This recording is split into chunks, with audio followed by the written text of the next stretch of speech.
Welcome to Mamma's kitchen Tamil. எல்லாரும் எப்படி இருக்கீங்க? இன்னைக்கு தக்காளியை வச்சு ஒரு சூப்பரான டிஷ் ஒன்று பண்ண போகிறேன். தக்காளி சாஸ் தான். இந்த டொமேட்டோ சாஸ் வந்து நம்ம எப்பயுமே தேவை அப்படின்னா பொதுவாக கடைகளில் போய் வாங்கிட்டு வந்து நம்ம சாப்பிடுவோம். இது வந்து நமக்கு எல்லாத்துக்குமே யூஸ் ஆகும். இதை எப்படி வந்து வீட்டிலையே ஈஸியாக செய்யலாம் அப்படிங்கிறத நம்ம இன்னைக்கு பார்க்க போகிறோம். வாங்க நம்ம வீடியோக்குள்ளே போகலாம். டொமேட்டோ சாஸ் செய்கிறதுக்கு நான் இன்றைக்கி 3/4 கிலோ டொமேட்டோ எடுத்து வச்சுருக்கேன். மெயினாக வந்து நீங்கள் தக்காளியில் கவனிக்க வேண்டியது நல்ல பழுத்த தக்காளியாக இருக்கணும். அதே நேரத்தில் நல்ல சிகப்பு கலரில் இருக்கணும். இந்த தக்காளியை எல்லாத்தையுமே நல்லா கழுவிட்டு எடுத்து வச்சுருக்கோம். இதை வந்து நீளமாக கட் பண்ணி எடுத்துக்குவோம். இப்போ வந்து இந்த மாதிரி நீளமாக கட் பண்ணி எடுத்தாச்சு. இதை வந்து ஒரு கடாயில் போட்டு நல்லா வேக வைக்கணும். இப்போ ஒரு கடாயில் வந்து இந்த தக்காளியை ஃபுல்லும் மாற்றிக்குவோம். தக்காளி எல்லாம் வந்து நம்ம கடாயில் போட்டாச்சு. கடாயை எடுத்து நம்ம அடுப்பில் வச்சுட்டு ஸ்டவ்வை வந்து ஆன் பண்ணி மீடியம் ஃப்ளேமில் வச்சுக்கலாம். இப்போ தக்காளியில் வந்து ஒரு மூடி போட்டு நம்ம வேக விடுவோம். தக்காளியில் நம்ம எக்ஸ்ட்ரா தண்ணி எதுவும் ஊற்ற வேண்டியதில்லை. தக்காளியிலே வந்து தண்ணி இருக்கும். அது அப்படியே வேகட்டும். அப்பப்போ மட்டும் எடுத்து கொஞ்சம் கிளறி விட்டுக்கிட்டே இருப்போம்.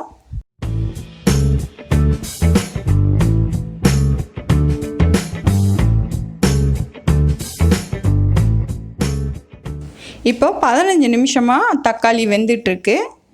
அப்பப்போ நான் கிளறி விட்டுக்கிட்டே இருந்தேன். இப்போ தக்காளி நல்லா வெந்துடுச்சு. வெந்து தோலெல்லாம் பாருங்கள் தனியாக வந்துடுச்சு. அதே நேரத்தில் தக்காளி நல்லா மசிஞ்சு வெந்திருக்கு. இப்போ இது வந்து கரெக்டான ஸ்டேஜ். நம்ம ஸ்டவ்வை ஆஃப் பண்ணிக்குவோம்.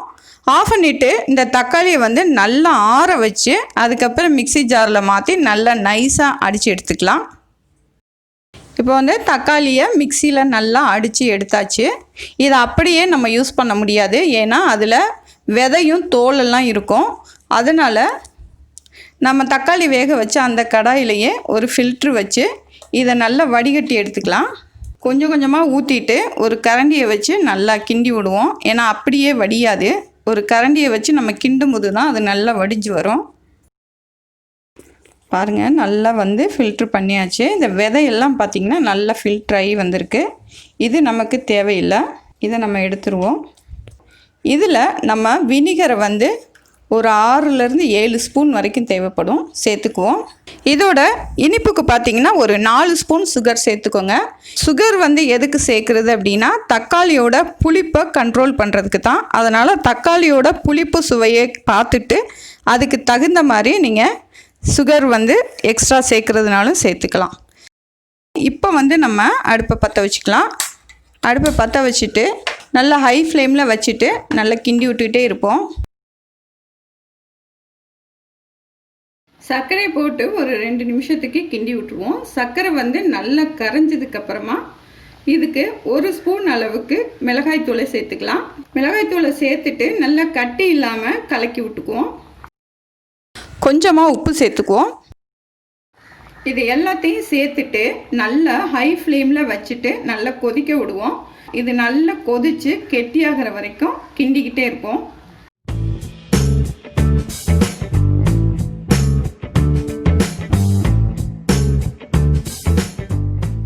இப்போது நல்லா கொதித்து கெட்டியாகிட்டு வருது. இப்போ இதை வந்து நம்ம ஒரு பிளேட்டை வச்சு செக் பண்ணுவோம். இதை எடுத்து ஒரு சொட்டு விட்டுட்டு இப்படி நம்ம கவுத்தோம்னா அதுலேருந்து தண்ணி தனியாக வந்துச்சு அப்படின்னா பதம் இல்லைன்னு அர்த்தம். இன்னும் கொஞ்சம் நேரம் பாருங்கள், இறங்கி வருது. இன்னும் கொஞ்சம் நேரம் இருக்கணும்.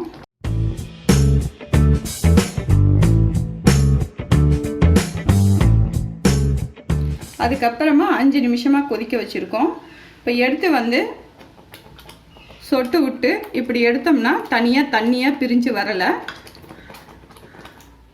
பாருங்கள், அந்த அளவுக்கு அழகாக பிரிஞ்சு நல்லா கோடு மாதிரி வருது. அவ்வளோதான், கன்சிஸ்டன்சி கரெக்டாக வந்துடுச்சு. இப்போ நம்ம ஸ்டவ்வை ஆஃப் பண்ணிக்குவோம். இப்போ இதை வந்து நல்லா ஆற வச்சுட்டு சூடு ஆறுனதுக்கப்புறமா ஒரு பாட்டிலில் நீங்கள் மாற்றிக்கோங்க. அவ்வளோதாங்க, சூப்பரான சுவையான டொமேட்டோ சாஸ் ரெடி ஆயிடுச்சு. இனிமேல் டொமேட்டோ சாஸ் வேணும் அப்படின்னா நீங்கள் கடைக்கு ஓட வேண்டியதில்லை. வீட்டிலேயே செஞ்சு நீங்கள் ப்ரிசர்வ் பண்ணி வச்சுக்கலாம். இதே மாதிரி நீங்களும் வீட்டில் ட்ரை பண்ணி சாப்பிட்டு பாருங்கள். நல்லா சாப்பிடுங்க, ஆரோக்கியமாக இருங்க, சந்தோஷமாக இருங்க. மீண்டும் ஒரு புது ரெசிபியில் உங்களை சந்திக்கிறேன். நன்றி.